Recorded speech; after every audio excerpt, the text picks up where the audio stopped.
Good morning, students. This is Naveen Halemane from Government PU College, Lakshmipura, Ramnagar district. I am introducing you to first PUC English syllabus in this video.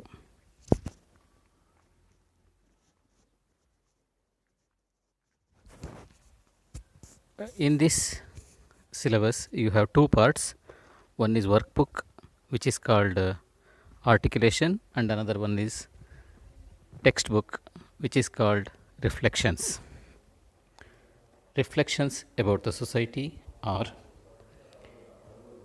given in the form of prose and poetry and drama in reflections, and various other sections are there in articulation, which intend to teach you English.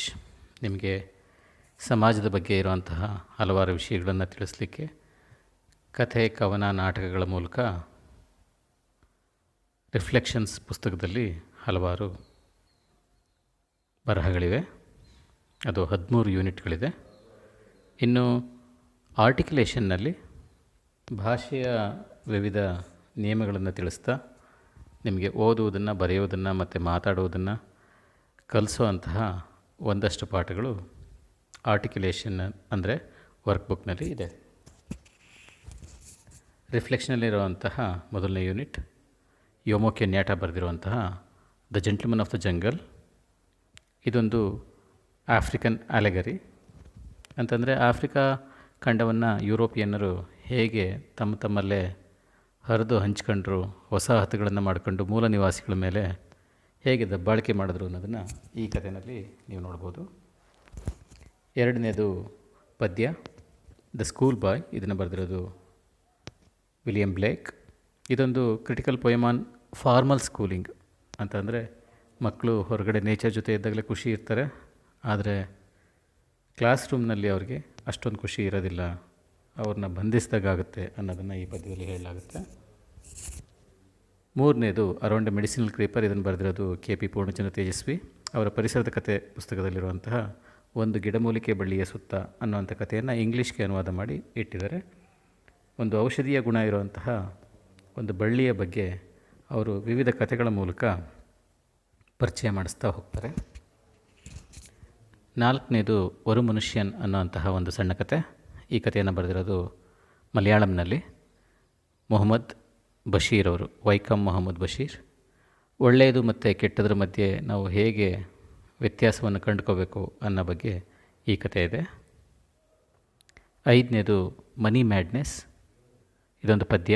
ಇದನ್ನು ಬರೆದಿರೋದು 20th century English poet D.H. Lawrence. ಒಂದು ಹಣಕ್ಕೆ ಯಾವ ರೀತಿ ಕೆಟ್ಟ ಶಕ್ತಿ ಇದೆ, ಎಲ್ಲರನ್ನೂ ಬಲಿಷ್ಠವಾಗಿ ತನ್ನ ಹಿಡಿತಕ್ಕೆ ತಗೊಳ್ಳುವಂತಹ ಶಕ್ತಿ ಹೇಗಿದೆ, ಕೆಟ್ಟ ಶಕ್ತಿ ಅನ್ನೋದನ್ನು ಮನಿ ಮ್ಯಾಡ್ನೆಸ್ನಲ್ಲಿ ಹೇಳಲಾಗುತ್ತೆ. ಬಾಬರ್ ಅಲಿ 6ನೇ ಪಾಠ. ಇದೊಂದು ನ್ಯೂಸ್ ಪೇಪರ್ ಆರ್ಟಿಕಲ್ಲು. ಇದರಲ್ಲಿ ಪ್ರಪಂಚದ ಅತ್ಯಂತ ಕಿರಿಯ ಹೆಡ್ ಮಾಸ್ಟರ್ ಅನ್ನಿಸ್ಕೊಂಡಿರುವಂತಹ ಬಾಬರ್ ಅಲಿಯ ಬಗ್ಗೆ ನಿಮಗೆ ಈ ಪಾಠದಲ್ಲಿ ಪರಿಚಯ ಮಾಡಿಸಲಾಗುತ್ತೆ. 7ನೇದು ಪದ್ಯ if I was A tree. ಇದೊಂದು ಕನ್ನಡ ಪದ್ಯ, ನಾನೊಂದು ಮರವಾಗಿದ್ದರೆ ಅಂತ. ಅದನ್ನು ಮೂಡ್ನಾಕುಡು ಚಿನ್ನಸ್ವಾಮಿಯವರು ಬರೆದಿರುವಂಥದ್ದು. ಕ್ಯಾಸ್ಟ್ ಸಿಸ್ಟಮ್ ಅನ್ನೋದು ಎಷ್ಟು ಕೆಟ್ಟದು ಅಂತಂದರೆ ನಾನು ಮನುಷ್ಯ ಆಗಿರೋದಕ್ಕಿಂತ ಮರ ಆಗಿರೋದೇ ಎಷ್ಟೋ ಉತ್ತಮ ಅನ್ನೋ ಅಷ್ಟು ಹತಾಶೆಯ ಭಾವವನ್ನು ಹುಟ್ಟಿಸಿರೋ ಅಂಥದ್ದನ್ನು ಈ ಪದ್ಯದಲ್ಲಿ ನಾವು ನೋಡ್ಬೋದು. 8ನೇದು ವಾಚ್ಮೆನ್ ಆಫ್ ದ ಲೇಕ್ ಅನ್ನುವಂತಹ R.K. ನಾರಾಯಣ್ ಅವರು ಬರೆದಿರುವಂತಹ ನಾಟಕ. ಇದರಲ್ಲಿ ಒಂದು ಕೆರೆ, ಅಯ್ಯನ ಕೆರೆ ಅನ್ನೋವಂಥ ಒಂದು ಕೆರೆ, ಈ ಕೆರೆಯ ಐತಿಹ್ಯವನ್ನು ಹೇಳುವಂತಹ ಒಂದು ನಾಟಕ.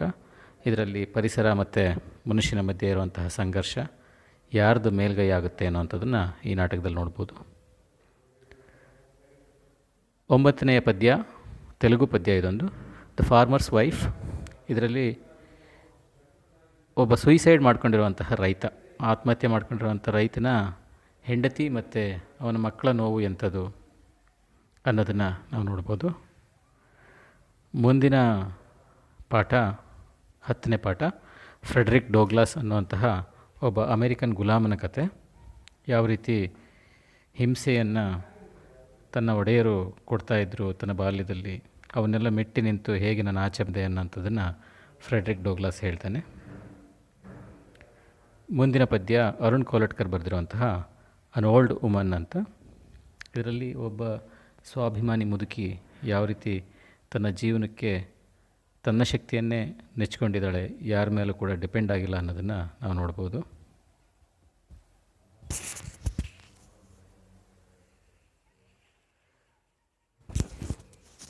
ಹನ್ನೆರಡನೇ ಪಾಠ, two gentlemen of Verona.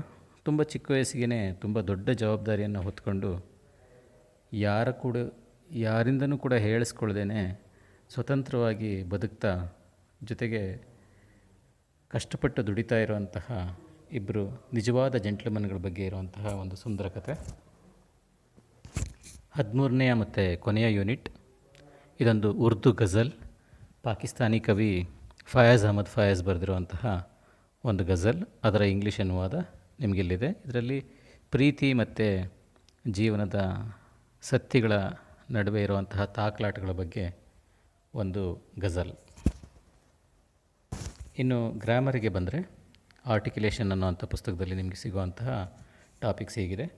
Articles, A and the, ಈ ಥರದ್ದು. Prepositions, on, in, at, into, ಈ ಥರದ್ದು. ಟೆನ್ಸ್, ಪ್ರೆಸೆಂಟು, ಪಾಸ್ಟು, ಇದನ್ನೆಲ್ಲ ಹೇಗೆ ಗುರುತಿಸಬೇಕು ಅನ್ನೋ ಅಂಥ ಪಾಠ.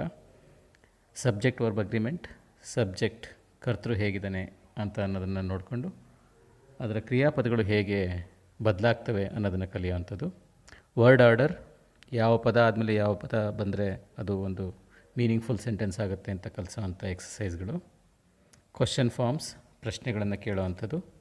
ಯಾವ ರೀತಿ ಪ್ರಶ್ನೆಗಳನ್ನು ನಾವು ಹೇಗೆ ಕೇಳಬೇಕು ಅನ್ನೋಂಥದ್ದನ್ನು ಕಲಿಯೋವಂಥದ್ದು. ಮುಂದಿನದು ಕರೆಕ್ಷನ್ ಆಫ್ ಸೆಂಟೆನ್ಸಸ್, ಅಂದರೆ ವಾಕ್ಯಗಳನ್ನು ಹೇಗೆ ನಾವು ಸಾಮಾನ್ಯವಾಗಿ ಮಾಡುವಂಥ ತಪ್ಪುಗಳನ್ನು ಹೇಗೆ ಗುರುತಿಸಿ ಅವನ್ನ ತಿದ್ಕೋಬೇಕು ಅನ್ನೋಂಥದ್ದು. ರೀಡಿಂಗ್ ಕಾಂಪ್ರಿಹೆನ್ಷನ್, ಪ್ಯಾಸೇಜ್ಗಳಿರುತ್ತೆ, ಪ್ಯಾಸೇಜ್ಗಳನ್ನು ಓದಿ ಅರ್ಥ ಮಾಡಿಕೊಂಡು ಅದರ ಮೇಲೆ ರಚಿಸಲಾಗಿರುವಂತಹ ಒಂದು 10 ಪ್ರಶ್ನೆಗಳನ್ನು ಉತ್ತರಿಸೋದು ಹೇಗೆ ಅನ್ನೋದಂಥದ್ದು. ರೆಫರೆನ್ಸ್ ಸ್ಕಿಲ್ಸ್, ನಮಗೆ ಹೆಚ್ಚಿನ ಜ್ಞಾನಕ್ಕೋಸ್ಕರ ಯಾವ ಪುಸ್ತಕಗಳನ್ನು ರೆಫರ್ ಮಾಡಬೇಕು, ಮತ್ತು ಈಗ ರೈಲ್ವೆ ಟೈಮ್ ಟೇಬಲ್ ಇರುತ್ತೆ, ಯಾವುದೋ ಮೊಬೈಲ್ ಅಡ್ವರ್ಟೈಸ್ ಇರುತ್ತೆ, ಇಂಥವನ್ನೆಲ್ಲ ಹೇಗೆ ಓದಿ ಅರ್ಥ ಮಾಡ್ಕೋಬೇಕು ಅನ್ನೋದನ್ನು ಇದರಲ್ಲಿ ನೋಡ್ಬೋದು. ಲೆಟರ್ ರೈಟಿಂಗ್, ಬೇರೆ ಬೇರೆ ಥರದ ಲೆಟರ್ಗಳನ್ನು ಬರೆಯುವಂಥದ್ದು, ಇಮೇಲ್ ಬರೆಯುವಂಥದ್ದು, ಒಂದು ಫಾರ್ಮಲ್ ಲೆಟರ್ನ ಬರೆಯುವಂಥದ್ದು, ಈ ಥರದ್ದೆಲ್ಲದನ್ನು ಕೂಡ ಇಲ್ಲಿ ಕಲಿಸಲಾಗುತ್ತೆ. ಇನ್ನು ಮುಖ್ಯವಾಗಿ ಲ್ಯಾಂಗ್ವೇಜ್ ಫಂಕ್ಷನ್ಸ್, ಯಾವ ಸಂದರ್ಭಗಳಲ್ಲಿ ಎಂಥೆಂಥ ವಾಕ್ಯಗಳನ್ನು ಉಪಯೋಗಿಸಿ ಹೇಗೆ ಮಾತಾಡಬಹುದು ನಾವು ಇಂಗ್ಲೀಷ್ನಲ್ಲಿ ಅನ್ನೋದನ್ನು ಕಲಿಸುವಂತಹ ಒಂದು ಪ್ರಯತ್ನ ಈ ಕೊನೆಯ ಸೆಕ್ಷನ್ನಲ್ಲಿ ಇದೆ. ಇನ್ನು ಪರೀಕ್ಷೆಯ ವಿಷಯಕ್ಕೆ ಬಂದರೆ, ನಿಮಗೆ ಟೆಕ್ಸ್ಟ್ ಬುಕ್ ರಿಫ್ಲೆಕ್ಷನ್ ಏನಿದೆ ಅದರ ಮೇಲೆ ಫೈನಲ್ ಎಕ್ಸಾಮ್ನಲ್ಲಿ 50 ಮಾರ್ಕ್ಸ್ಗಳ ಪ್ರಶ್ನೆಗಳಿರುತ್ತೆ. ಅದರಲ್ಲಿ 1 ಮಾರ್ಕಿನ 12 ಪ್ರಶ್ನೆಗಳಿರುತ್ತೆ, 4 ಮಾರ್ಕಿನ 10 ಪ್ರಶ್ನೆಗಳಿರುತ್ತೆ. ಅದರಲ್ಲಿ 8ನ್ನ ಉತ್ತರಿಸಬೇಕು ನೀವು. 6 ಮಾರ್ಕ್ಸಿನ 3 ಪ್ರಶ್ನೆಗಳಿರುತ್ತೆ, ಅದರಲ್ಲಿ 1ನ್ನು ನೀವು ಉತ್ತರಿಸಬೇಕು. ಇನ್ನು ಮಿಕ್ಕ 50 ಮಾರ್ಕ್ಸು ಕೂಡ ಗ್ರಾಮರು, ಮತ್ತು ನೀವು ಓದಿದ್ದನ್ನು ಹೇಗೆ ಗ್ರಹಿಸ್ತೀರಾ ಅನ್ನೋವಂಥದ್ದು, ಮತ್ತು ಏನನ್ನಾದರೂ ಹೇಗೆ ರಚಿಸ್ತೀರಾ, ಲೆಟರ್ ರೈಟಿಂಗ್, ಈ ಥರದ್ದೆಲ್ಲ ಆ ಥರದ್ದೆಲ್ಲದನ್ನು ಕೂಡ ಪರೀಕ್ಷೆ ಮಾಡಲಾಗುತ್ತೆ. ಆರ್ಟಿಕಲ್ಸ್ ಪ್ರಿಪೋಸಿಷನ್ಸ್ಗೆ 4 ಮಾರ್ಕ್ಸು, ವರ್ಬ್ ಫಾರ್ಮ್ಸ್ಗೆ 4 ಮಾರ್ಕ್ಸ್, ಈ ಥರ ಮಿಕ್ಕೆಲ್ಲದನ್ನು ಕೂಡ ನೀವು ಇಲ್ಲಿ ನೋಡ್ಬೋದು. ಈ ಥರ 50 ಮಾರ್ಕ್ಸನ್ನು ಡಿವೈಡ್ ಮಾಡಲಾಗಿದೆ. So all the best, happy learning. ನಾವು ಮುಂದಿನ ತರಗತಿಗಳಲ್ಲಿ ಪ್ರತಿಯೊಂದು ಪಾಠ ಮತ್ತು ಪ್ರತಿಯೊಂದು ಗ್ರಾಮರ್ ಅಂಶವನ್ನು ಕೂಡ ವಿವರವಾಗಿ ಒಂದೊಂದು ವಿಡಿಯೋಗಳಲ್ಲಿ ಕಲಿತಾ ಹೋಗೋಣ. ನಮಸ್ಕಾರ.